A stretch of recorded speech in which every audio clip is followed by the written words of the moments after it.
Et puis ce scandale dont je vous parlais dans les titres, 20 pygmées invités au Festival panafricain de musique ont été logés dans le zoo de Brazzaville sous le regard des curieux venus les scruter et les filmer. Leur situation a été dénoncée par l'Observatoire congolais des droits de l'homme.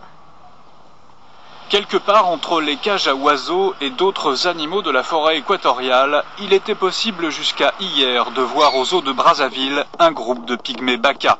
Ils sont venus du département de la Likwala dans le nord du Congo, spécialement pour le FESPAM, le Festival panafricain de musique. Alors que d'autres délégations sont logées à l'hôtel, les pygmées n'ont eu droit qu'à une tente. Vous savez que les pygmées aiment le milieu forestier et pour garder leur identité, il fallait qu'ils soient ici. C'est en partenariat avec le ministère des Eaux et Forêts. Une initiative dénoncée par l'Observatoire congolais des droits de l'homme car elle met en lumière la discrimination dont sont victimes les pygmées.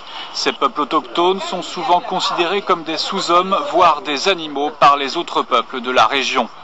Les autorités avaient même affirmé il y a quelques mois que les pygmées logés à l'hôtel emportaient tout en partant, ce qui expliquerait leurs conditions actuelles d'hébergement. Tous les citoyens congolais sont égaux en dignité et en droit. On ne peut pas penser discréditer toute une communauté pour des actes qui ne sont pas avérés.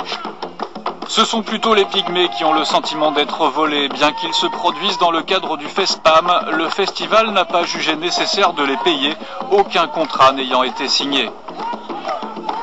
Finalement, le ministère de la Justice et des Droits Humains a donné l'ordre au FESPAM de payer leurs cachets et ils ont été relogés dans un lycée technique avec les autres délégations nationales.